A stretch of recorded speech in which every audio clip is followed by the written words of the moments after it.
안녕하십니까. 애동다크 운영자 강쌤입니다. 자, 이번 시간에는 2024년 제2회차 에너지관리 기능장 필답형 보급 문제 한번 보겠습니다. 자, 문제 1번. 보일러 내부의 산세정 순서를 아래 보기에서 골라 순서대로 쓰시오. 단 보기는 중복 작성할 수 있다. 이렇게 돼 있는데요. 자, 보기를 한번 보니까 전처리, 수세, 산액처리, 중화방청처리라고 나와 있습니다. 요것들을 이용해서 보일러 내부 산세정의 순서를 쓰시면 되는 거예요. 그러면 한번 작성을 해보면 제일 먼저 뭐 합니까? 전처리 해야 되죠? 전처리. 이 작업하기 전에 준비하는 단계다라고 생각하시면 된다라고 했어요. 그 후에 수세를 하고, 수세는 물로 씻어내는 거죠. 수세한 다음에 이제 산액처리를 하는 겁니다. 그럼 산액 처리하고 나서 그 다음에 한 번 더 씻어요. 수세를 하는 겁니다. 그래서 수세가 지금 중복으로 들어가는 거죠. 그 후에 어떻게 하느냐? 산액 처리를 했기 때문에 배관 내부가 지금 산성을 띠고 있겠죠. 그러니까 그 후에 이제 중화방청 처리를 하는 겁니다. 중화방청 처리. 자, 요렇게 작성을 해주시면 됩니다. 그래서 조금 디테일하게 들어가 보자면 이 전처리라는 것은 준비 단계다라고 했는데 의미가 어떻게 됐습니까? 어떤 조작을 하기 전 그 조작에 맞게 알맞은 상태로 준비하는 것을 전처리라고 합니다. 그럼 이제 보일러에서 산세정을 하는 이유가 뭐 있습니까? 주로 보면 이게 원통 보일러가 아니고 수간 보일러에서 사용을 하는 거죠. 수간의 경우에는 내부 구조가 복잡하다 보니까 사람이 들어가서 청소를 못 하잖아요. 그 관이란 자체가 직경이 또 작은 이유도 있고요. 그렇기 때문에 산액을 이용해서 내부의 스케일 슬러지를 녹여내는 겁니다. 그러기 위해서 제일 먼저 전처리, 보일러 내에 기존에 사용하던 오염된 물을 빼주고 혹시나 커다란 덩어리, 슬러지 이런 것들이 있으면 먼저 빼주는 거죠. 그래서 빼주게 되고 그 후에 깨끗한 물로 한번 씻는 겁니다. 수세를 하는 거예요. 자, 수세를 한 후에 산액 처리를 하는 거죠. 산성 물질을 넣어가지고 안쪽에 있는 슬러지 스케일을 녹여내는 겁니다. 그 후에 이제 물로 한 번 더 씻어주고요. 이제 산액 처리를 했기 때문에 배관 내부가 지금 산성을 띠겠죠. 그러면 산성 부식이 일어날 수 있으니까 마지막에 중화방청 처리를 해준다. 그래서 최대한 중성에 가깝게끔 만들어주는 거겠죠. 아니면 중성이 힘들다 그러면 약알칼리성으로 만들어주는 겁니다. 산성일 때보다는 약알칼리성일 때 부식 정도가 작으니까 그것을 위해서 중화방청 처리까지 해준다라는 거죠. 그래서 이렇게 이해를 하시고 요 순서 꼭 기억을 해 주시기 바랍니다. 자, 그래서 1번 문제는 요렇게 정리하도록 하겠습니다. 자, 그 다음 2번 보겠습니다. 보일러 운전 중 수명계의 기능검사 시기를 3가지 쓰시오라고 돼 있습니다. 그래서 요거 다르게 보면 수명계 점검 시기를 물어보는 겁니다. 자, 그래서 제가 총 6가지 정도 적어뒀는데 한번 봅시다. 첫 번째, 보일러를 가동하기 전에 수명계에 붙어있는 우리 콕밸브죠. 콕밸브를 열고 닫으면서 물이나 증기가 잘 통수가 되는지 확인을 해야 됩니다. 그게 통수되는지 막히진 않았는지 확인하고 요게 이제 빠지면서 수위가 오르락 내리락 하는 것도 감시를 해줘야 되겠죠. 그래서 보일러 가동 전에 점검해주고, 그 다음 두 번째, 두 개의 수명계 수위가 서로 다를 때, 그래서 통상적으로 수명계는 2개를 설치하는데 2개의 수면이 같아야 됩니다. 만약에 둘 중에 하나가 뭐 떨어지거나 올라가 있으면은 둘 중에 하나가 막혔거나 문제가 있는 거죠. 그래서 2개의 수명계의 수위가 서로 다를 때 점검해줘야 되고, 그 다음 세 번째, 포밍 프라이밍 현상 발생 시라고 돼 있는데 이 경우에도 수명계를 점검해줘야 되죠. 왜? 포밍, 거품이 생기는 거, 프라이밍은 막 물이 날아튀는 거죠. 이 경우에 보일러 동체 내부에 그 물은 깨끗한 물이 아니죠. 이물질이 아주 많습니다. 이러한 그 이물질이 많은 농축된 물이 수명계 배관을 통해서 들어올 수가 있죠. 그럼 어떻게 돼요? 이물질에 의해서 수명계 배관이 막혀버릴 수가 있습니다. 그럼 수명 감시가 제대로 이루어지지 않겠죠. 그렇기 때문에 포밍 프라이밍 현상이 발생했다면 수명계 점검을 해줘라, 요런 뜻입니다. 그 다음 네 번째, 여기서 이어지는 내용이죠. 포밍 프라이밍이 발생하면 연락관에 이상이 발견될 수 있습니다. 그래서 연락관에 이상이 발견될 때 쉽게 말하면 이물질이 요 연락관을 막은 거죠. 그 경우에도 수명계를 점검해 줘야 되고, 자, 그 다음 다섯 번째 보면 보일러 운전 전이나 송기 전 압력이 오를 때, 요건 어찌 보면 1번에 있는 내용하고 중복된 내용입니다. 그래서 만약 요런 문제가 답을 6가지 다 쓰시오 하면은 이 내용을 다 쓰시면 되는데, 이번 문제처럼 뭐 3가지 또는 2가지 쓰라고 할 수도 있잖아요. 그런 경우에는 여러분들이 적당하게 중복되지 않게끔 잘 골라서 쓰셔야 됩니다. 자, 그래서 다시 5번에 보시면 보일러 운전 전이나 송기 전 압력이 오를 때, 그래서 압력이 조금 오르기 시작하면 이 콕밸브를 열어서 점검할 때 이 압력이 있으니까 안쪽에서 통수되는 그 현상을 조금 더 쉽게 확인을 할 수가 있겠죠. 자, 그 다음에 6번째, 수면계의 수위가 의심스러울 때 당연히 점검해 줘야 되는 겁니다. 자, 이렇게 해서 2번 문제 이렇게 정리하도록 하고요. 다시 말씀드리지만 3가지 쓰셔야 했기 때문에 적당하게 보시고 중복되지 않게끔 여러분들이 작성해 주시면 되는 겁니다. 자, 2번 이렇게 정리하도록 하겠습니다. 자, 그 다음 3번 보겠습니다. 보일러 정기점검 시기를 3가지 쓰시오. 자, 첫 번째, 계속 사용 안전검사 등을 하기 전에 요 정기점검을 해줘야 됩니다. 왜 그러냐? 계속 사용 안전검사라는 게 뭐냐? 보일러를 장시간 사용했을 때, 즉 연식이 오래된 보일러 같은 경우는 앞으로도 계속 안전하게 쓸 수 있을지 계속 사용 안전검사를 받아야 됩니다. 그래서 우리 마치 차량 검사하는 거랑 비슷하죠. 차량 검사할 때 오래된 그 차량 같은 경우에는 연에 한 번 검사를 받는다면 최근에 나온 차량 같은 경우에는 2년에 한 번 정도 검사를 한다던가 이렇게 하는 거예요. 자, 그래서 보일러도 마찬가지로 계속 사용 안전검사 등을 하기 전에는 자체적으로 정기 점검을 할 필요가 있다라는 겁니다. 자, 그다음 2번째. 중간 청소를 한 때에 정기 점검을 시행해 줘야 되고요. 그 다음 3번째, 화실, 연도 등의 내화벽돌 등을 수리한 경우에도 수리를 했기 때문에 정기 점검을 한 번 더 해줘야 됩니다. 그 다음 4번째, 누수 그 외의 손상이 생겨 보일러를 휴지한 때, 그래서 뭔가 문제가 생겨서 보일러를 휴지했어요. 안 썼다라는 거죠. 그거를 뭐 한 달을 안 썼든 6개월 안 썼든 어쨌든 일정 기간 쓰지 않았다면 당연히 정기 점검을 해줘야 된다라는 겁니다. 자, 그래서 3번 문제 같은 경우는 이 중에서 3가지 골라 쓰시면 되겠죠. 자, 3번 문제 요렇게 정리하도록 하겠습니다.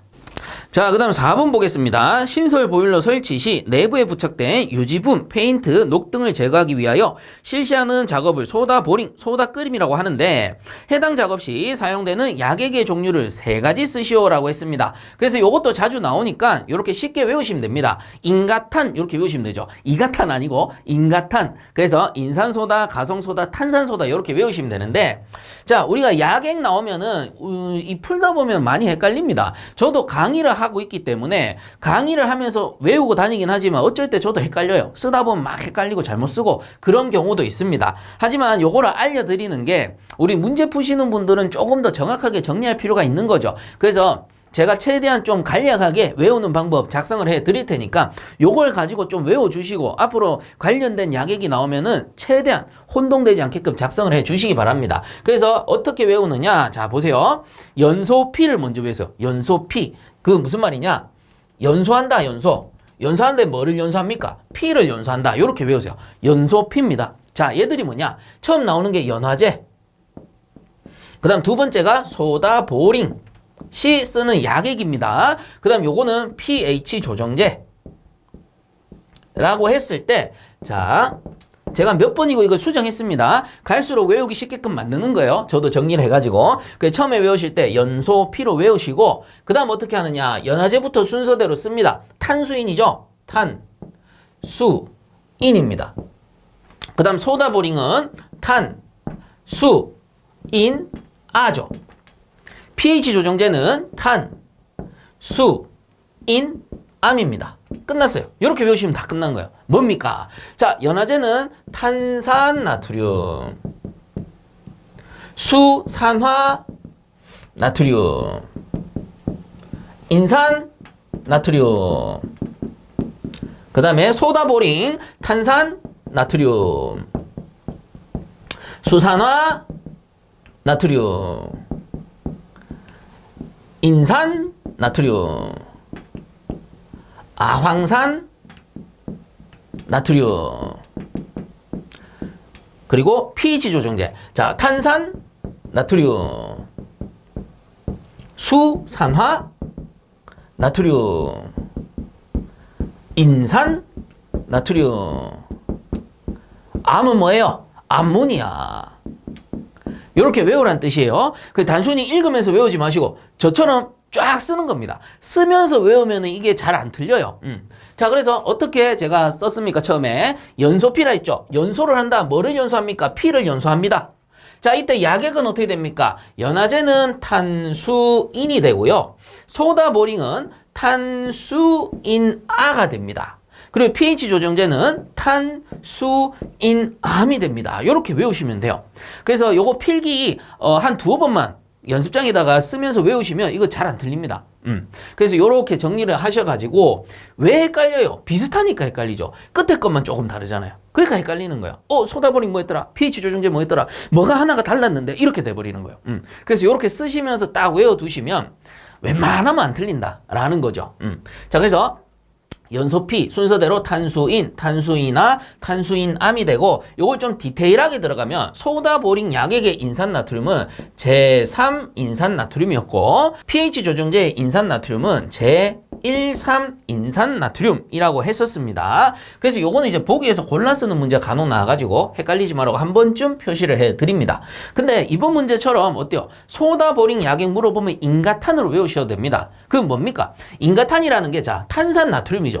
나트륨은 우리가 소다라 그래요. 그래서 탄산나트륨을 탄산소다라고 써도 되고 그 다음에 수산화 나트륨은 이거는 알아두셔야 됩니다. 가성소다입니다.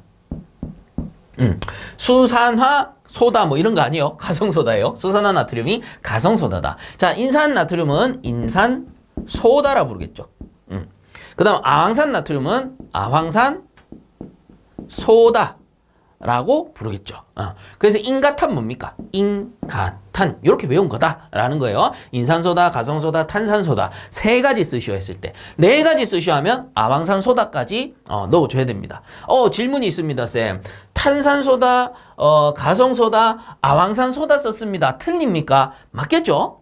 이 중에 네 개 중에 세 개 쓰라는 뜻이죠. 맞습니다. 그렇게 쓰셔도 돼요.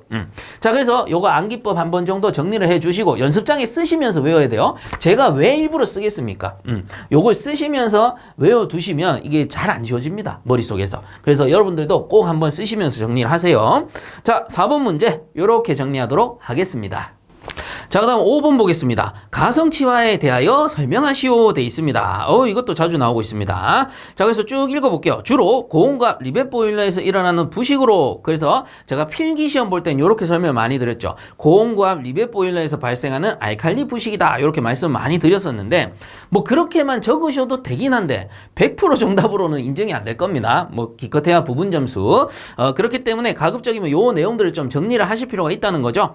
그래서 주로 고온과 리벳 보일러에서 일어나는 부식으로 보일러 수 중에 분해되어 생긴 가성소다가 과도하게 농축되면 수산화 이온이 많아져 보일러 수가 강알칼리성을 띠게 되며 이것이 강제화 작용하여 생기는 나트륨이 결국은 이 나트륨에 의해서 부식이 되는 겁니다. 이 나트륨 뭐예요? 소금기잖아요. 소금기. 그래서 이 소금기가 우리 자동차 같은 경우 바닷물 튀면은 그 밑판에 소금기 묻잖아요. 소금물 묻으면 어떻게 돼? 그거 제대로 안 씻어내면 나중에 부식이 되는 거죠. 그래서 이 나트륨분이 강제의 결정입계를 침입하여 재질을 열화, 치화시키는 것이다 라는 겁니다. 여기서 말하는 열화라는 거는 못할 열, 화활화죠. 못하게 만든다 이 뜻이에요. 부식된다 이 뜻입니다. 그래서 열화, 치화시키는 것이다. 그래서 그림으로 딱 그려보면 보일러가 이렇게 탁 있을 때 리벳 보일러겠죠. 이런 식으로 생긴 리벳 보일러인데 리벳 보일러 이렇게 리베디움 했다라고 칩시다. 이런 식으로 리베디움 했어요.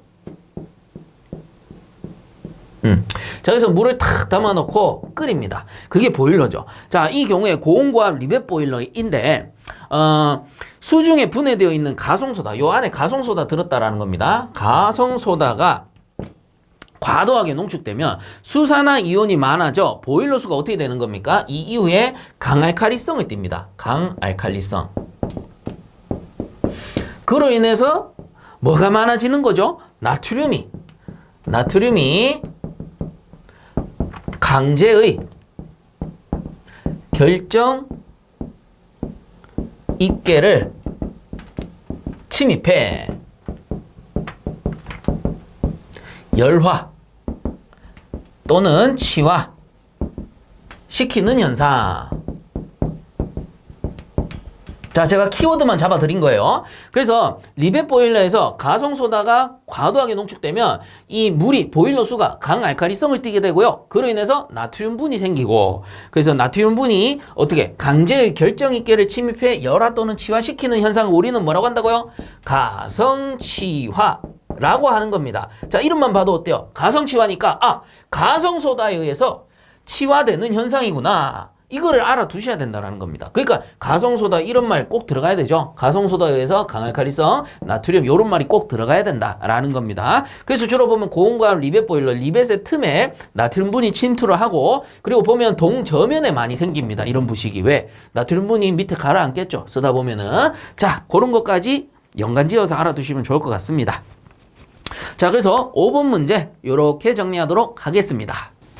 자, 그 다음 6번 보겠습니다. 로터리식 유압 밴딩 머신의 특징을 쓰시오라고 돼 있습니다. 자, 그래서 이거 우리 필기 이론할 때 잠깐 다뤘었는데 로터리식 밴딩 머신 하면은 강관의 굽힘 장치 중 하나였고요. 그리고 대량 생산이 용이한 밴딩기다 라고 했었습니다. 그래서 이 로터리식 유압 밴딩 머신은 유압 모터를 이용해서 대량 생산이 용이한 밴딩기다 이렇게 생각하시면 쉬워요.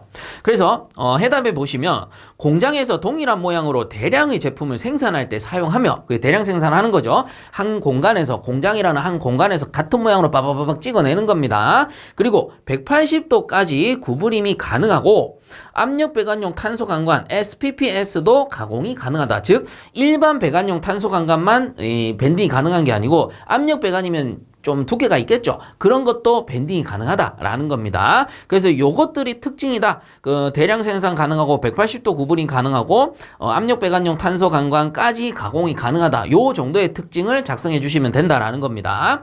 자, 그래서 6번 문제 요렇게 정리하도록 하겠습니다. 자, 다음 7번 보겠습니다. 파이프를 굽힌 다음 굽힘 하중을 제거하면 탄성이 작용하여 원래 상태로 되돌아오려는 탄력 작용으로 굽힘량이 감소되는 현상을 무엇이라고 하는지 쓰시오라고 돼 있습니다. 자, 그래서 이게 주로 보면 경질 동간에 많이 발생을 하는데 그 온수온돌 기능사라는 게 있어요. 자격증 중에 그 온수온돌 기능사 실기 작업형 제 동영상도 있습니다. 그걸 보시면 경질 동간에 이렇게 밴딩을 하는 장면이 나옵니다. 그러면 이걸 밴딩을 하는데 90도 밴딩을 한다. 그럼 90도만 하는 게 아니고 90도보다 살짝 더 밴딩을 해요. 그 왜 그럴까요? 수동 밴딩기가 이렇게 있다 라고 했을 때 여기에다가 경질 동간을 이렇게 딱 걸었어요. 그리고 여기에다가 걸쇠가 딱 있겠죠. 여기 이제 고정부입니다. 그럼 위쪽에서 밴딩 손잡이를 딱 가지고 이렇게 해가지고 이렇게 잡고 제가 여기서 이제 90도 밴딩을 딱 할 겁니다. 그러면 요게 이렇게 나와 있는 그 동간이 경질 동간입니다. 경질 동간이라고 가정을 합시다. 그럼 이 경질 동간이 제가 요걸 이렇게 당겼어요. 그럼 얘가 이렇게 굽힘이 되겠죠. 이런 식으로 굽힘이 되는 겁니다. 그 예를 들어 제가 이렇게 해가지고 90도로 다 꺾었습니다. 그럼 요선 중심점 잡으니까 90도로 다 꺾인 거예요. 그래서 이렇게 딱 당기고 나서 손잡이를 딱 열었네. 자, 근데 열고 나니까 동간이 어떻게 되느냐 하면 요게 90도 그대로 있는 게 아니고 약간 옆으로 이렇게 튕겨 나오더라 라는 겁니다. 원래 자리로 좀 되돌아간 거예요. 그래서 이러한 탄성을 보이는 현상을 뭐라고 하는 거냐, 스프링백 현상이라 그래요. 이 탄성이 있다 보니까 경질 동간에 탄성이 있다 보니까 원래 위치로 살짝 돌아가려는 성질이죠. 뭐예요? 스프링처럼 되돌아간다 라고 해서 스프링백 이렇게 부릅니다. 그러면 이걸 고려해 가지고 어떻게 합니까? 90도 밴딩할 때는 살짝 더 꺾는 거죠. 이런 식으로 살짝 더 꺾으면 90도만큼 되돌아올 수 있으니까 스프링백을 고려해서 작업을 한다 이렇게 보시면 되는 겁니다. 자, 그래서 7번 문제 이렇게 정리하도록 하겠습니다. 자, 다음 8번 보겠습니다. 보일러 설치 검사 기준 중 가스용 보일러의 연료 배관에 관한 내용이다. 갈로 안에 알맞은 내용을 쓰시오. 자, 가부터 보시면 배관은 이음부에서 노출하여 시공하여야 한다. 그렇죠. 기본적으로 이렇게 해야 돼요. 왜냐? 배관이 매설되게 되면 부식이 일어난다거나 아니면 이음부에서 누설이 발생하면 이걸 확인할 수가 없어요. 그래서 확인하고 조치를 해야 되기 때문에 최대한 배관은 노출하여 시공을 하는 게 맞다라는 겁니다. 자, 다만 동관, 스테인리스, 강관, 기타 내식성 재료로서 자, 동그라미 1번 답 나오죠? 이음매입니다. 이음매 없이 설치하는 경우에는 매몰하여 설치할 수 있다. 왜 그래요? 동관, 스테인리스, 강관, 기타 내식성 재료는 기본적으로 부식이 잘 안 된다라는 겁니다. 그래서 부식이 잘 안 되기 때문에 이런 거는 매설하여도 좀 안정성이 있다라는 거죠. 그래서 부식이 잘 안 되는 동관, 스테인리스, 강관, 기타 내식성 재료로 그리고 이음매가 없어야 돼요. 왜? 이음매가 있으면은 이음부에 누설이 발생할 수 있으니까. 그래서 이음매가 없이 설치하는 경우에는 매몰하여 설치할 수 있다. 요렇게 보시면 됩니다. 자, 그 다음 나에 보면 배관의 이음부, 용접 이음매를 제외한다. 자, 배관의 이음부와 전기 계량기 및 전기 개폐기와의 거리는 갈로 2번 이거 뭡니까? 60cm 이상이었죠. 자, 그래서 전기 계폐기라는 거는 차단기 생각하시면 된다 했어요. 차단기 생각하시면 되고, 그 다음 전기 계량기, 우리 전기 계량기도 있고 뭐 오일 계량기, 가스미터 이런 것도 있죠. 그런 계량기들을 나타냅니다. 그래서 계량기라든가 이 계폐기 같은 경우에는 기본적으로 들어오는 1차 전압이 높기 때문에 60cm 이상의 거리를 둬야 되고요. 자, 그 다음 밑에 줄 보면 굴뚝, 전기 전멸기, 전기 접속기와의 거리는 요거는 조금 작게 해도 됩니다. 30cm 이상. 왜 그래요? 굴뚝이나 전기 전멸기는 뭡니까? 전등을 켰다 껐다 하는 스위치 생각하셔도 되고, 요즘에는 이게 자동 전기 전멸기라고 해서 자동으로 시간 맞추면은 켜졌다 꺼졌다 하는 게 있어요. 그런 거를 얘기하는 거고, 그 다음에 전기 접속기 같은 경우에는 우리 콘센트 생각하면 된다 했죠. 그래서 얘들은 차단기보다는 전압이 좀 낮을 거기 때문에 차단기보다는 거리가 좀 작아도 되죠. 그래서 30cm 이상으로 설치해도 된다. 이렇게 이해하시면 되고, 그 다음에 절연 전선과의 거리는 절연을 했기 때문에 피복이 돼 있는 겁니다. 10cm 이상으로 하면 되고, 그 다음에 절연 조치하지 않은 전선과의 거리, 절연 조치하지 않은 거, 피복되지 않은 거 위험하죠. 그래서 30cm 이상의 거리를 유지해야 한다. 이렇게 이해하시면 된다라고 했죠. 자, 그래서 답을 보시면 동그라미 1번부터 이음매 60, 30, 10, 30 순으로 작성을 해주시면 됩니다. 그 외의 내용은 밑에 해설에 나오니까 참고적으로 봐주시면 되겠습니다. 자, 그 다음 9번입니다. 보일러가 정상 작동하다가 갑자기 발생한 이상 상태로 인하여 운전을 긴급히 정지시키고자 할 때 가장 먼저 해야 할 동작은 무엇인지 쓰시오. 뭡니까?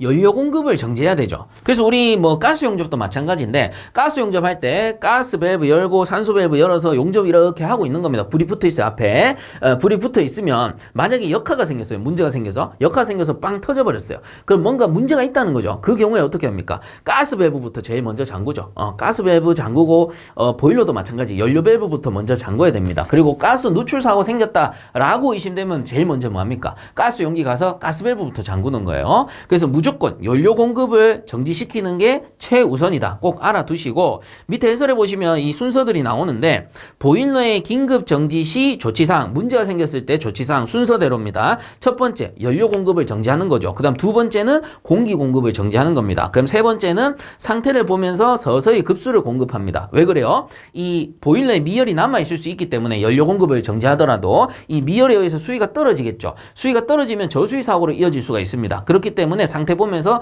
급수를 조금씩 해줘서 수위를 유지시키는 겁니다. 그 다음에 네 번째, 다른 보일러와의 연락관을 차단해야 되죠. 다른 보일러에 영향을 주면 안 되니까. 그 다음 다섯 번째, 보일러가 완전히 식은 후에 사고 원인을 조사해야 됩니다. 식지도 않았는데 사람이 가서 막 이렇게 만지면 안 돼요. 위험한 거고. 그 다음 여섯 번째, 전열면을 확인하고 변형된 곳이 있는지 확인해야 되겠죠.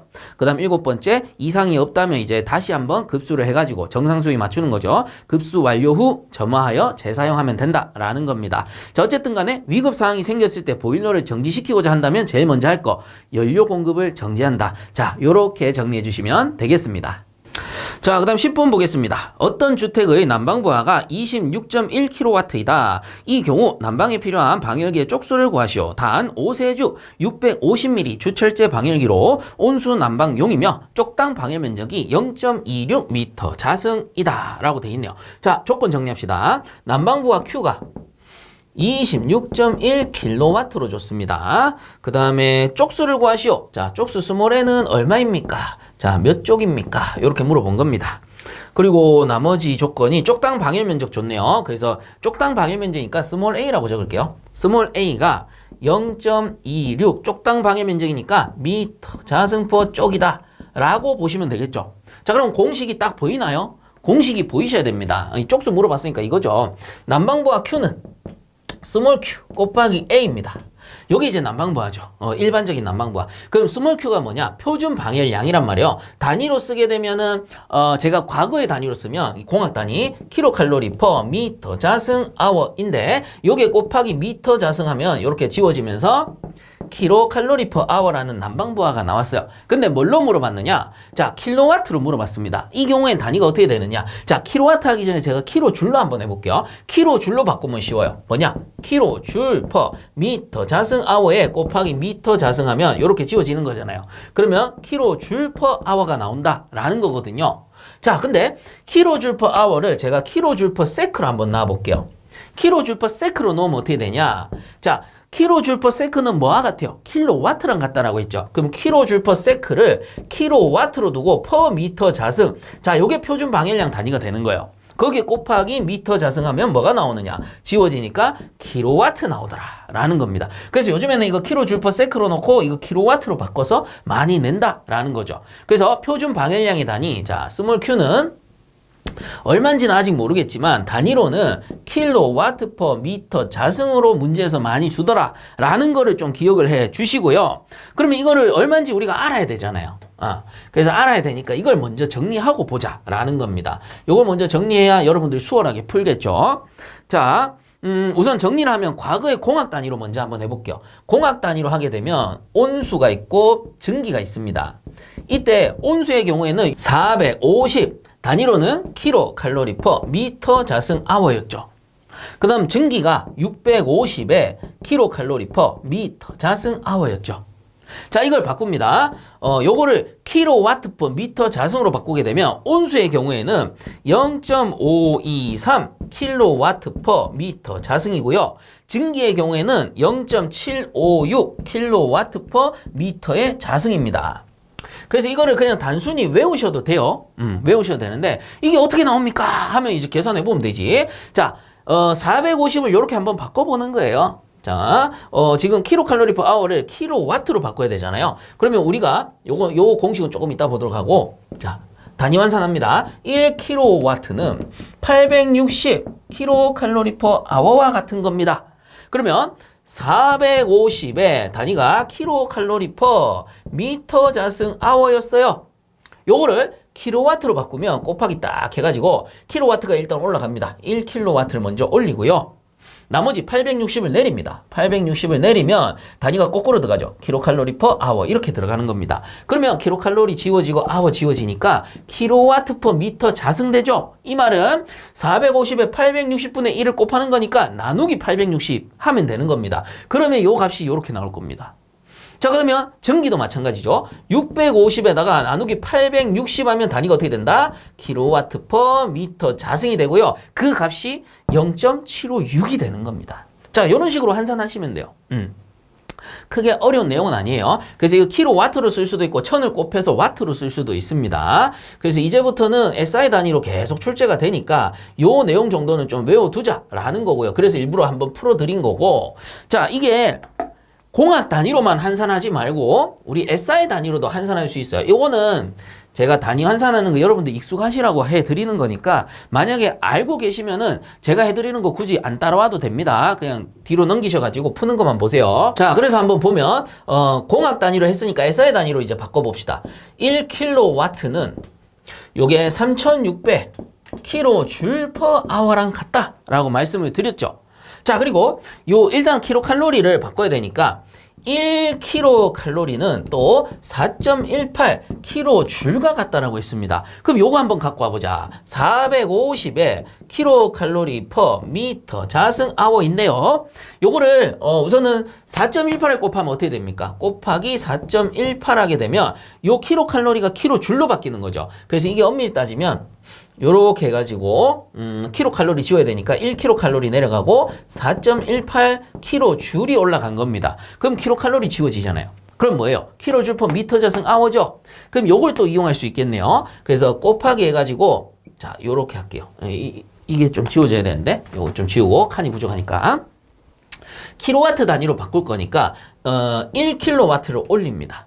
아까랑 비슷해요. 그 다음에 3600을 내립니다. 3600을 내리면 단위가 거꾸로 들어가요. 킬로줄 퍼 아워 이렇게 들어갑니다. 그럼 어떻게 됩니까? 킬로줄 지워지고 아워 지워지니까 남는 게 킬로와트 퍼 미터 자승이 됩니다. 물론 공학 단위에서 바로 환산하는 것보다는 조금 걸리긴 하지만 SI 단위를 이용해서도 이렇게 풀 수가 있다라는 겁니다. 자, 그래서 마찬가지로 계산해보면 0.523이 나올 거고요. 요게 650 앞에 곱하게 되면 이 바꿔서 650을 곱하게 되면 계산해 보시면 0.756이 나올 겁니다. 이런 식으로 이제 단위를 가지고 여러분들이 환산하는 연습을 해보실 필요가 있겠더라. 그래야 어떤 문제가 나와도 당황하지 않을 수 있고요.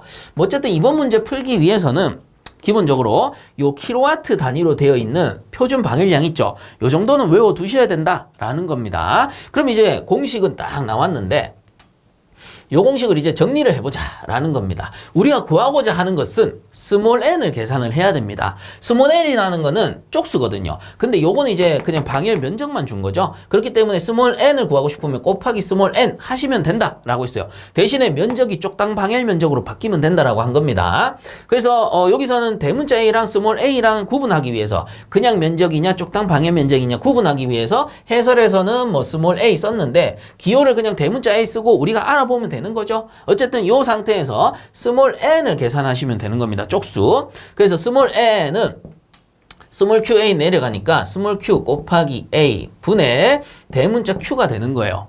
그러면 그대로 넣어주면 됩니다. 대문자 q가 지금 킬로와트로 줬잖아요.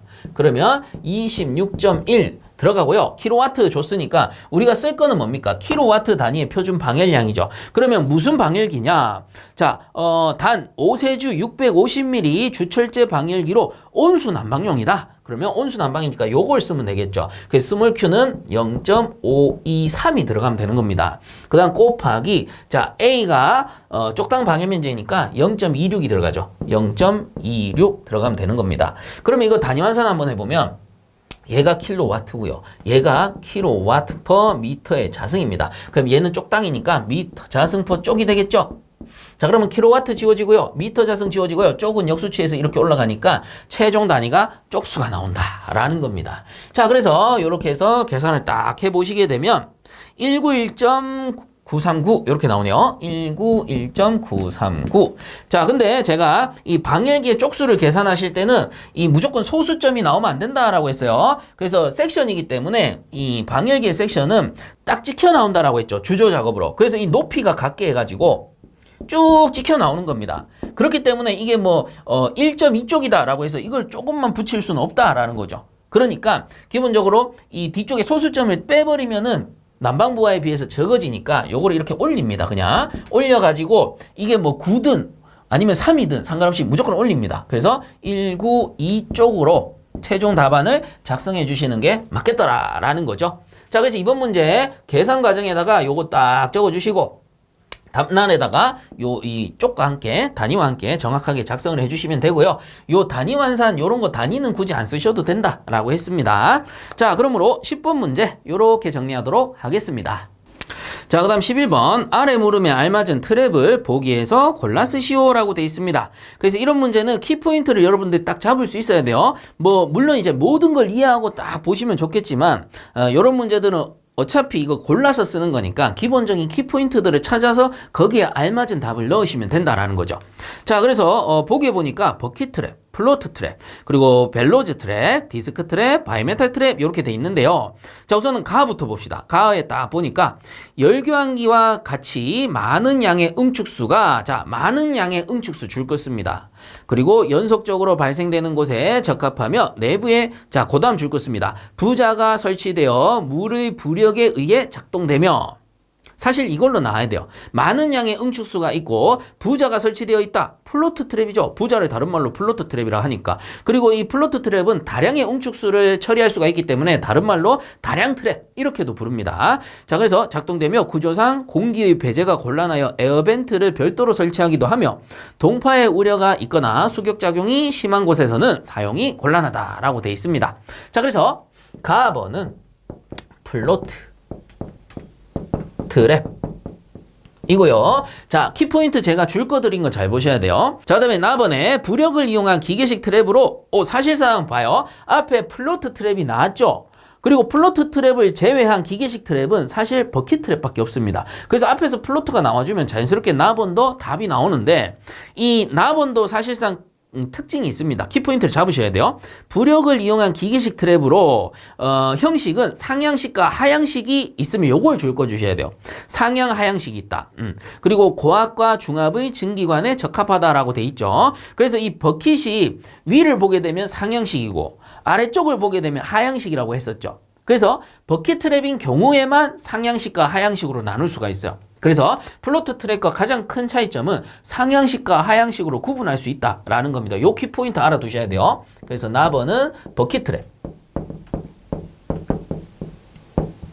자, 자, 이렇게 보시면 되고, 그 다음 다음번에 보니까 드레인이 스팀 트랩 내에 고이면 트랩 내의 온도가 낮아져 변압실 내의, 자, 변압실 줄 것입니다. 변압실이 있다 하면 요 트랩인데, 쭉 읽어볼게요. 압력이 저하되고 이때 내부의 장치가 들어 올려져 드레인을 배출시키는 트랩으로 구조가 간단하고 줄 것입니다. 수직, 수평 모두 설치가 가능하며 소음이 발생할 수 있다. 그래서 변압실이 있고요. 그 다음 두 번째 줄에 내부의 장치가 들어 있습니다. 그리고 수직, 수평이 설치가 가능하고 소음이 발생한대요. 그러면 자, 답은 디스크 트랩. 그래서 열을 받으면 변압실 내부의 압력이 변하면서 디스크가 들어 올려져요. 그래서 두 번째 줄에 내부의 장치, 이게 바로 디스크입니다. 디스크라고 써놓으면 바로 알아보니까 디스크가 아니고 내부의 장치라고 써놓은 거겠죠. 그래서 이게 들어 올려지면서 수직, 수평 가능하고 소음이 발생한다. 시끄럽다 그러면 디스크, 이렇게 생각하셔도 되고요. 자, 그 다음에 라번 봅시다. 인청동이나 박판으로 만들어진 주름통 줄 것입니다. 주름통. 자, 주름통 하면 뭐예요? 벨로즈 트랩이죠. 벨로즈 하면 주름통 생각하라고 말씀을 드렸으니까. 그래서 주름통을 사용하여 증기와 응축수의 온도 변화 시 주름통의 변이를 이용해 밸브를 개폐시켜 응축수를 배출하는 트랩이다. 그래서 라번 같은 경우는 주름통 했기 때문에 벨로즈. 벨로즈라 적어도 되고 벨로우즈라 적어도 되고 보기에서 벨로즈 줬으면 벨로즈 적으면 되겠죠. 자, 벨로즈 트랩입니다. 오이고 트랩. 자, 그러면 이제 마번은 뭐겠어요? 마번은 이제 남아있는 거 바이메탈이죠. 바이메탈 트랩인데, 자, 요것도 특징을 딱 찾아보면 마번에 첫 번째 줄 꺼주시면 됩니다. 열팽창률이 다른 2종의 금속을 붙여 만들었다. 이게 다예요. 무슨 말이냐? 금속 두 개를 요렇게 해가지고 요 두 개를 딱 붙여서 만드는 겁니다. 그래서 이거를 영어로 쓰게 되면 바이입니다. 바이메탈이에요. 요걸 왜 쓰드리느냐? 요 앞에 요 bi가 붙게 되면은 이게 어원상 두 개라는 의미를 가져요. 그래서 두 개의 금속이라는 뜻이거든요. 그러니까 이 열팽창률이 다른 금속이 2종이 딱 붙어 있다라는 뜻이에요. 그게 바이메탈입니다. 그래서 이게 열팽창에 의해서 이렇게 늘어난다거나 수축하는 걸 이용해가지고 응축수를 배출을 시키겠죠. 그래서 마저 읽어보면 열팽창률이 다른 2종의 금속을 붙여 만든 것으로 트랩 내부의 응축수가 고이면 내부의 온도가 저하하게 되며 이때 금속의 변이에 의해 밸브를 열어 응축수를 배출시키는 방식의 트랩이다 라는 겁니다. 그래서 말 그대로 바이메탈이에요. 두 개의 금속, 2종의 금속. 자, 요렇게 정리를 하시면 된다라는 겁니다. 자, 그래서 11번 문제 요렇게 정리하도록 하겠습니다. 자, 그 다음 12번 보겠습니다. 연소가스량이 20노말 미터 삼승 per 킬로그램이고 연소가스의 정합비열 1.34 kJ per 노말 미터 삼승 도시인 어떤 연료의 저희 발열량이 27.2 메가줄 per 킬로그램이었다면 이론 연소 온도는 몇 도시인지 구하시오. 이렇게 돼 있습니다. 단 연소용 공기 온도는 5도시이다 라고 돼 있는데요. 자, 요거는 이제 제보를 받긴 했지만 요 이제 뭐 연소가스량이라던가 정합 비열이라던가 저희 발열량의 그 값은 정확하게 제보를 받지 못했습니다. 그래서 제가 이걸 찾다가 모 기사 문제에서 비슷한 게 있더라고요. 그래서 그거를 토대로 이제 제보에 최대한 맞춰서 만들어 놓은 문제다라고 보시면 됩니다. 그래서 앞으로 출제되더라도 요런 형식으로 출제가 될 것으로 보이니까 요거 이제 푸는 방법을 잘 참고를 해주시면 되겠죠. 자, 그러면 조건을 적어보면 연소가스량을 우리가 G로 둡시다. 요 G가 20 노말 미터 삼승 per 킬로그램으로 줬어요. 자, 그 다음에 정합비열 줬네요. 자, CP 가스의 정합비열이 1.34 kJ per 노말 미터 삼승 도시로 준 것이고요. 그 다음에 저희 발열량 줬습니다. 저희 발열량 HL이라고 했을 때 저희 발열량이 27.2 요거는 메가줄로 줬네요. 메가줄 per 킬로그램입니다. 그리고 이론 연소 온도를 구하시오. 이론 연소 온도를 TO라고 한번 해보겠습니다. 요게 몇 도시입니까? 요걸 물어보는 거고 대신에 단 연소용 공기 온도 줬죠. 그래서 연소용 공기니까 제가 에어라고 해서 TA라고 쓰도록 하겠습니다. 연소용 공기 온도가 5도시였다. 라고 가정을 하는 거죠. 그럼 이렇게 딱 적어놓고 보니까 공식이 보입니까? 공식이 하나 보이는 게 있긴 있어요.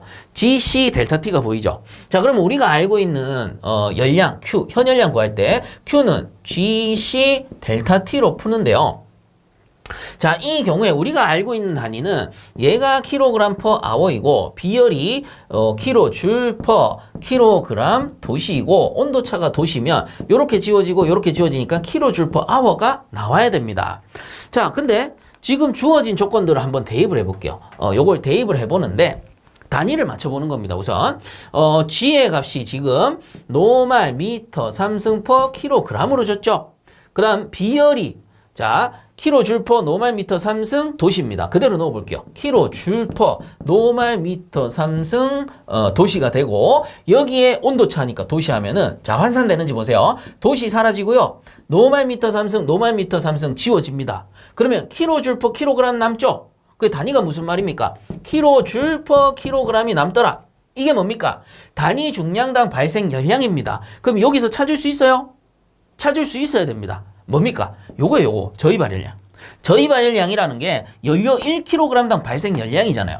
다만 여기는 메가줄로 줬을 뿐 여기 킬로줄 환산하면 되잖아요. 그죠? 메가줄에다가 1000 곱하면 킬로줄 되는 거죠. 그러니까 요 HL을 열량으로서 활용을 해라라는 뜻입니다. 왜? 단위 중량당 발생 열량으로 줬으니까. 그러니까 요거를 이렇게 바꾸면 돼요. HL. 그러면 공식이 성립을 하는 겁니다. 조금 꽈놓은 거죠. 자, 그리고 이제 비열은 정합 비열로 준 거죠. CP. 그래서 우리가 쓰는 대부분의 비열은 뭐 별말 없으면 정합 비열입니다. 왜? 표준 대기압 1atm을 정합으로 보고 쓰거든요. 자, 그래서 CP라 하면 우리가 일반적으로 알고 있는 비열들이 대부분 정합 비열이다. 이렇게 보시면 됩니다. 자, 그러면 요대로 뒀을 때 우리가 구하고자 하는 것은 이론 연소 온도입니다. 그러면 이거 온도차를 바꿔줘야 돼요. 온도차를 어떻게 하느냐? 자, 우리가 이론적으로 연소용 공기 온도가 높겠어요? 아니면 이론 연소 온도가 높겠어요? 당연히 이론 연소 온도가 높아야 되죠. 차가운 공기를 넣어서 이제 데우는 거니까 데우면서 연소 온도가 올라갈 거 아닙니까? 그렇기 때문에 이론 연소 온도 TO가 앞에 가고요. 빼기 TA가 뒤에 가면 되는 겁니다. 자, 이렇게 하나하나 찾아보니까 이 공식이 나온 거죠. 그럼 여기서 구해야 될 값은 뭡니까? TO를 구하면 된다라는 겁니다. 자, 그러면 TO를 계산을 해보면 우선은 얘들이 내려갑니다. 그러면 H에다가 나누기 G에다가 CP가 내려가면 돼요. 그럼 남는 게 뭡니까? TO에 빼기 TA가 남죠? 그럼 TO를 계산하려면 어떻게 합니까? 요게 넘어가면 되는 거죠. 그럼 공식 어떻게 돼요? TA가 넘어가면서 더하기 TA는 TO가 되는 거죠. 이렇게 계산하는 겁니다. 그러면 공식 나왔어요. 딱 나왔네. 아, 요대로 넣으면 끝나겠구나. 그죠? 요대로 넣으면 끝나는 겁니다. 크게 어렵지 않아요. 차근차근 이해를 하고 단위를 맞춰가는 겁니다. 자, 그래서 HL의 값이 27.2인데 앞에 제가 단위 환산 한번 해드렸잖아요. 요게 노말 미터 3승 퍼 킬로그램, 비열이 킬로줄 퍼 노말 미터 3승 도시. 얘가 도시니까 지워지니까 뭐가 나와야 됩니까? 킬로줄 퍼 킬로그램이 나와야 성립을 하겠죠. 근데 조건은 뭡니까? HL은 27.2 메가줄 퍼 킬로그램이니까 킬로줄로 바꾸려면 어떻게 해요? 10의 3승 1000을 곱하면 되는 거죠. 그래서 자 이제 구해보면 HL이 27.2 곱하기 10의 3승을 하시면 됩니다. 뭐 곱하기 1000을 하셔도 되고요. 그 다음에 G의 값이 그대로 들어가 주면 되죠. 20 곱하기 CP의 값이 1.34 들어가주고요. 더하기 TA의 값이 5도씨입니다. 5도씨. 자, 그래서 최종적으로 단위 환산해보면 1000을 곱했기 때문에 킬로줄 퍼 킬로그램이 될 거고요. 그 다음에 요거는 20 노말 미터 3승 퍼 킬로그램이고 정합비열 킬로줄 퍼 노말 미터 3승 도시고 얘가 도시가 되는 겁니다. 그러면 킬로줄 지워지고 그 다음 노말 미터 3승 지워지고 킬로그램 지워지고 그러면 요거 단위가 뭡니까? 도시가 나오죠? 요 도시 남는 겁니다. 요거. 그럼 도시 더하기 도시 하니까 당연히 도시 나오는 겁니다. 자, 그래서 계산해 보면은 요게 1019.925가 되고요. 자, 요거 이제 별말 없으면 소수점 셋째 자리에서 반올림해서 두째 점까지 나타내면 돼요. 그러니까 1019.93 도시가 나오는 겁니다. 다시 한번 말씀드리지만 여기서 환산해낸 단위가 도시가 나오는 거예요. 요거 하나 남는 겁니다. 쌤 2개 써서 헷갈리는데요. 요 도시 남는 거예요. 요 도시 더하기 요 도시 했기 때문에 도시 나오는 겁니다. 요 정도는 알겠죠. 자, 그렇게 환산을 해주시면 됩니다. 자, 그러므로 12번 문제는 요렇게 정리하도록 하겠습니다. 자, 13번 보겠습니다. 연소실 용적이 2.5m 삼승이고 전열 면적이 49.8m 자승인 보일러를 가동하였을 때 연료 사용량이 200kg/h, 사용 연료의 저희 발열량이 41000kJ/kg, 환산 증발량이 6405kg/h일 때 다음 물음에 답하시오라고 되어 있습니다. 그래서 다음 물음에 보니까 가나인데 가는 연소실 열 발생률이고 나는 환산 증발 배수라고 줬습니다. 그러면 조건 정리 한번 해보면 지금 용적이 최적이라 합시다. 용적이나 뭐 최적이나 같은 말이니까 연소실 용적이 2.5m의 삼승이죠. 최적이니까. 그 다음 전열 면적 A라고 했을 때 요 A가 49.8m의 자승이고요. 그 다음에 연료 사용량, 자 G입니다. G가 연료 GF라고 씁시다. GF가 200kg/h이고요. 그 다음에 사용 연료의 저희 발열량 했으니까 HL. HL이 41000, 요게 키로, 줄/kg. 그래서 연료 1kg당 발생 열량이죠. 저희 발열량. 자, 그 다음에 환산 증발량. 요게 이제 다른 말로 상당 증발량이니까 GE라 쓰겠습니다. G가 6405 kg/h가 되겠군요.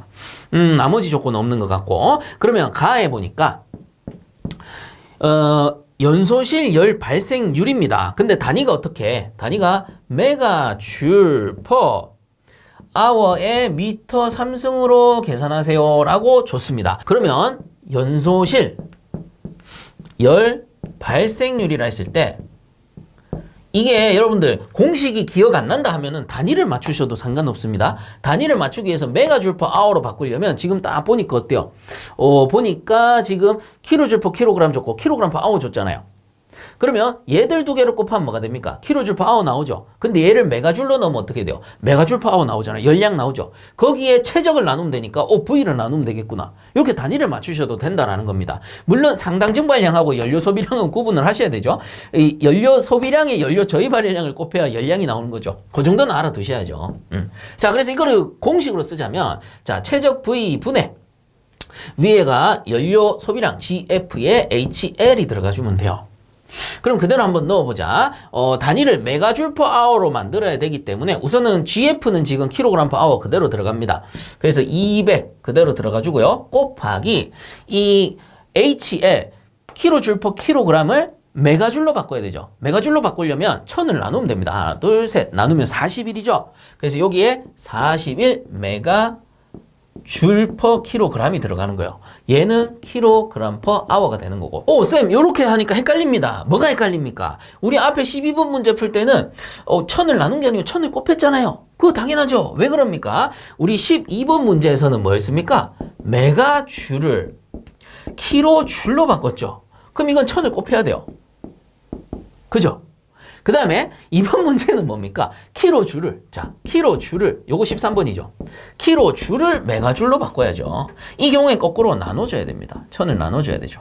그래서 큰 수로 가려면 나누고 적은 수로 가려면은 곱해야 됩니다. 그 적은 단위죠. 정확하게는 작은 단위로 가고 큰 단위로 가는 겁니다. 요 정도 구분을 하셔야 되죠. 자, 그래서 1000을 나눠서 41 메가줄/kg으로 넣어준 것이고, 그 다음 최적을 나눠요. 최적은 2.5입니다. 2.5 단위는 미터 삼승이 되겠죠. 그럼 단위가 어떻게 됩니까? kg끼리 지워지니까 메가줄/h의 미터 삼승이 된다라는 거예요. 그래서 연소실 열 발생률이 구해지는데 이게 답이 3280 메가줄/h의 미터 삼승이 되는 겁니다. 자, 요렇게 이해하시면 되고요. 그 다음에 나번 봅시다. 나번은 환산 증발 배수를 구하세요. 자, 환산 증발 배수를 구하세요. 근데 단위까지 같이 적어뒀죠? 그래서 단위가 kg/kg입니다. 이렇게 줬을 때 우리 환산 증발 배수는 어떻게 계산했습니까? 이렇게 계산했죠. GF 분의 GE가 환산 증발 배수였습니다. 그럼 만약에 실제 증발 배수를 구하고 싶다. 요 GE 대신에 G를 넣으면 되죠. G. 실제 증발량을 넣으면 됩니다. 그래서 실제 증발량 넣으면 실제 증발 배수. 환산 증발량 넣으면 환산 증발 배수입니다. 이 환산 증발 배수를 다른 말로 상당 증발 배수라고도 하죠. 상당 증발량을 환산 증발량이라고도 하니까. 자, 그러면 그대로 넣으시면 돼요. GF의 값이 200이라고 나와 있고요. 200. 그 다음 G의 값이 6405라 나와 있어요. 단위는 어떻게 됩니까? 둘 다 킬로그램 퍼 아워인데, 자, 킬로그램 퍼 아워, 킬로그램 퍼 아워입니다. 사실상 이게 단위가 지워져서 없어져요. 무차원수로 나오는데, 문제에서 만약에 환산 증발 배수를 킬로그램 퍼 킬로그램으로 물어봤다. 그러면 단위를 킬로그램 퍼 킬로그램으로 적어주시고, 안 물어봤다. 그러면 안 적으셔도 돼요. 자, 그렇게 구분하시면 됩니다. 그 왜 킬로그램 퍼 킬로그램으로 나타내느냐? 환산 증발 배수의 개념이죠. 개념이 뭡니까? 연료 1kg당 발생시킬 수 있는 환산 증발 양을 환산 증발 배수를 하기 때문에, 자, 연료 단위 킬로그램당 발생할 수 있는 킬로그램 환산 증발 양을 나타내기 위해서 킬로그램 퍼 킬로그램으로 쓰는 것뿐이다 라는 겁니다. 자, 그래서 이대로 계산을 해보니까 32.025가 나오고, 요것도 세 번째 줄에서 반올림 탁 하게 되면 최종 답이 32.03 kg per kg이 나오더라 라는 겁니다. 자, 그래서 여러분들 계산 과정에다가 요 계산 과정 탁 적어주시고, 요것도 계산 과정 탁 적어주시고, 최종 답란에다가 요 답과 단위를 함께 작성을 해주시기 바랍니다. 그래서 답은 다시 한번 말씀드리지만, 단위까지 물어보면 같이 쓰시고, 안 물어보면 안 쓰셔도 되는 거예요. 자, 그래서 13번 문제 요렇게 정리하도록 하겠습니다. 자, 그 다음 14번 보겠습니다. 아래 그림과 같이 20의 강관을 밴딩하여 배관하고자 할 때 B에서 C 구간의 실제 배관 길이는 몇 mm인가? 단 엘보 부속 중심선에서 끝면까지 20mm, 나사산 삽입 길이 13mm, 파이는 3.14로 계산하시오. 이렇게 돼 있습니다. 자, 그래서 요거는 제 교재 기출문제 풀이에 보시면 16회차죠. 16회차. 문제가 13번이었습니다. 13번 문제 풀이를 꼭 보셔야 됩니다. 요 문제 그대로 나오죠. 그래서 뭘 보셔야 되느냐 하면은 뺄 길이 계산 원리를 보셔야 돼요. 원리. 이게 무슨 말이냐? 그 두 번째 줄에 단 엘보 부속 중심선에서 끝면까지 20mm고 나사선 삽입 길이가 13mm라면 요 엘보죠. B에서 C 구간이니까 요렇게 요 배관의 실제 길이입니다. 그래서 요 배관의 실제 길이를 구하기 위해서는 여기 엘보의 뺄 길이와 여기 엘보의 뺄 길이를 빼줘야 돼요. 그 뺄 길이 얼마입니까? 딱 보면 나와야 돼요. 7mm라고 나와야 돼. 자, 요것도 7mm라고 나와야 됩니다. 왜 그럽니까? 엘보 부속 중심선에서 끝면까지가 20mm고요. 나사선 삽입 길이가 13mm니까 두 개를 빼면은 7mm가 나오는 거죠. 그래서 제가 요거를 딱 써드렸는데 이해가 안 간다. 그러면 이 강의 보셔야 돼요. 뺄길이 계산 원리는 알고 계셔야 됩니다. 그래서 요 정도는 알고 있다라는 전제하에 제가 풀이를 하겠습니다. 그래서 뺄길이는 구할 줄 다들 아셔야 돼요. 그리고 여러분들 작업형 준비 같이 하시잖아요. 작업형 준비 같이 하는데 이거를 모른다? 골치 아픈 겁니다. 자, 어쨌든 그렇게 보시고, 그러면 실제로 구하고자 하는 게 B에서부터 C 부분, 요 이제 밴딩이 되어 있는 요 부분이죠. 요 부분의 길이를 계산을 할 거기 때문에 우선은 구간을 좀 나누겠습니다. 요 이제 굽힌부 있죠. 실제 굽힌부. 요 굽힌부를 제가 여기서 대문자로 했네요. 대문자 L1이라 하겠습니다. 그 다음에 200mm 요 부분 수직 길이, 요 수직 길이를 여기서 여기까지 수직 길이를 L2라고 하겠습니다. 그 다음에 C부의 요 수직 길이 190 부분의 수직 길이를 L3라고 하겠습니다. 그럼 L1, L2, L3를 구해서 다 더하면 된다는 소리예요. 자, 그래서 L1부터 한번 구해본다면, 자, L1부터 구해본다면, L1은 요거 이제 밴딩 길이죠. 실제 밴딩 길이를 계산하시면 됩니다. 밴딩 길이 곡간부 길이죠. 또는 뭐 곡선부 길이를 하는데, 이 곡선부 길이 구하는 공식은 2파이r에 곱하기 360분의 세타 하시면 되는 거죠. 그래서 그대로 한번 넣어본다면 2 곱하기 파이가 이번 문제에서는 제가 파이는 3.14로 계산하시오라고 넣어뒀는데 요 24년도 제2회차 에너지관리 기능적 필답형 복원할 때 제보로는 그냥 파이를 얼마로 하시오 요런 말은 없었다고 합니다. 근데 파이로 뭐 얼마로 하시오 말 없어도 그냥 3.14 하셔도 돼요. 왜? 계산 과정이 맞고 거기에 따른 답이 맞으면 맞는 거니까. 만약에 딱 지정해가지고 파이는 3.14로 계산하시오라고 한다면 무조건 3.14 넣어야 되는 거고, 별말 없다 그럼 파이로 넣어도 되고 3.14로 넣어도 되는 겁니다. 계산 과정이 맞으면 답도 도출이 되면 되는 거예요. 자, 그 다음 곱하기 R이 지금 반지름이 어떻게 돼요? 90이죠. R이 90입니다. 그래서 여기서 여기까지 길이나 여기서 여기까지 길이나 여기서 여기까지 길이나 같은 거죠. 이게 따지고 보면 이게 원이니까 원형으로 돼 있는 거니까 그 중에 90도 각도만큼을 계산하는 거잖아요. 그래서 360분의 세타 요게 이제 90도만큼의 길이를 계산하는 거죠. 자, 그래서 곱하기 반지름이 90mm 곱하기 360분의 세타 값이 90이다. 그럼 전체 360 중에서 나는 90도만큼만 계산을 할게요. 요 뜻인 겁니다. 그래서 요게 2파이r이라는 게 원둘레였고 이거를 비율로서 360분의 90도만큼의 비율만 계산하니까 요 90도만큼의 굽힌 길이가 나온다. 곡선부 길이가 나온다. 라는 거였죠. 자, 그래서 요대로 계산을 탁 해보게 되면 141.3mm가 나오고요. 90mm 넣은 거니까 미리 나오는 겁니다. 그 다음 L2 계산해 봅시다. L2는 여기서 여기까지입니다. 그럼 전체 200에서, 자, 전체 200mm에서 빼기, 자, 요 수직길이 얼마입니까? 요 수직길이. 지금 검은 게 잘 안 나오는데, 요 수직길이 얼마예요? 요 수직길이는 요 길이랑 같죠? 그럼 요 길이 뭐예요? 90mm잖아요. 요 반지름이 90이니까. 그래서 요 90을 빼줘야 되죠. 그래서 200 빼기 요거 90 해줘야 되고요. 또 뭘 빼줘야 됩니까? 요 B 부분에 엘보 들어가니까 엘보 뺄 길이 얼마예요?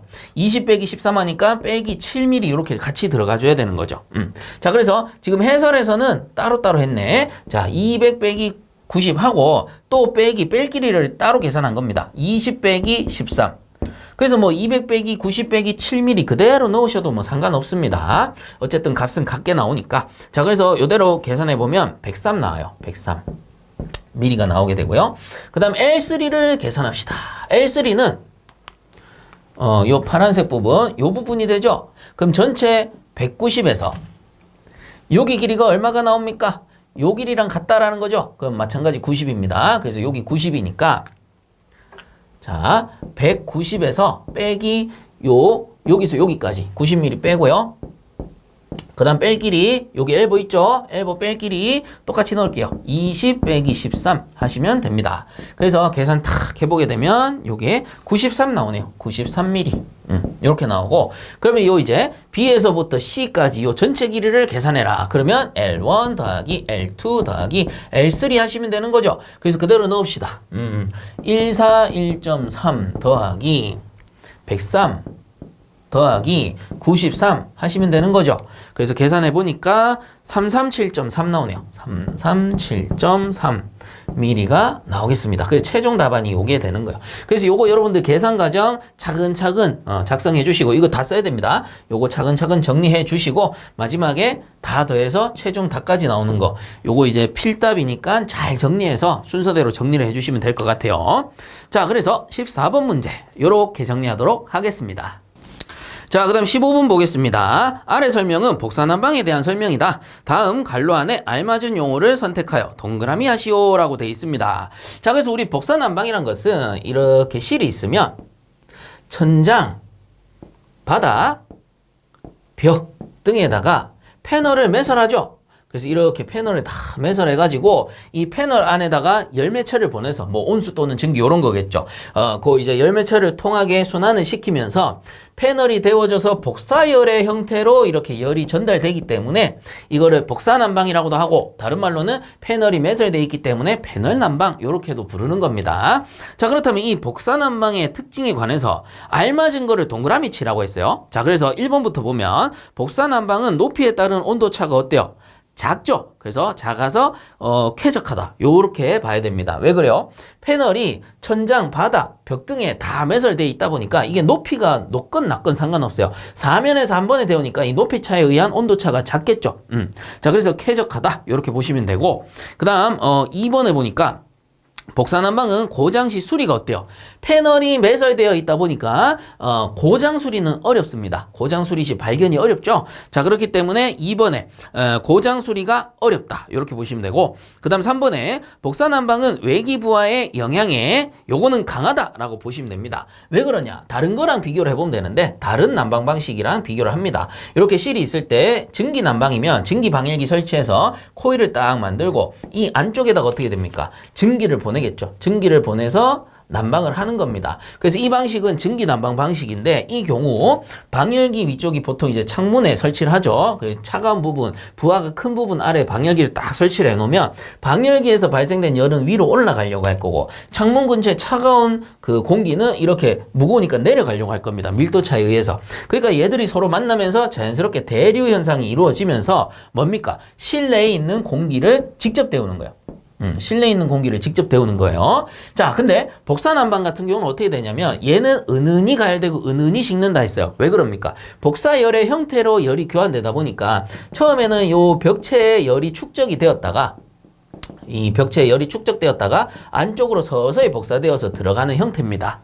그렇기 때문에 만약에 증기난방 같은 경우에는 우리가 갑자기 창문을 확 열어서 환기를 시키잖아요. 그럼 달궈진 공기가 바로 빠져나가니까 이 손실부하가 커져요. 근데 만약에 이 복사난방을 하는 실에 창문이 있으면 창문을 열더라도 안쪽에 있는 공기가 좀 빠져나가긴 하는데 벽체 자체에 어때요? 추결량이 있기 때문에 그 손실되는 부하 자체는 좀 작다라고 볼 수가 있는 겁니다. 자, 그렇기 때문에 3번에 다시 한번 읽어볼게요. 3번에 복사난방은 외기 부하에 의한 영향에, 그러니까 차가운 공기가 들어왔을 때 이러한 영향이 어때요? 강하다라고 보는 겁니다. 증기난방 이런 건 약하죠. 뜨거운 공기 바로 빠져나가 버리니까 차가운 공기 들어오게 되면. 자, 그렇기 때문에 거기에 비해서 복사난방은 외기 부하에 의한 영향에 강하다라고 기억을 해 주시고요. 그 다음에 4번에 보니까 복사난방은 열 대응 속도가 어때요? 느리죠. 방금도 얘기했지만 복사열이니까 은은히 데워지고 은은히 식는다. 그러니까 순간순간 가열했다가 식히고 뭐 이런 거는 어렵다라는 겁니다. 그러니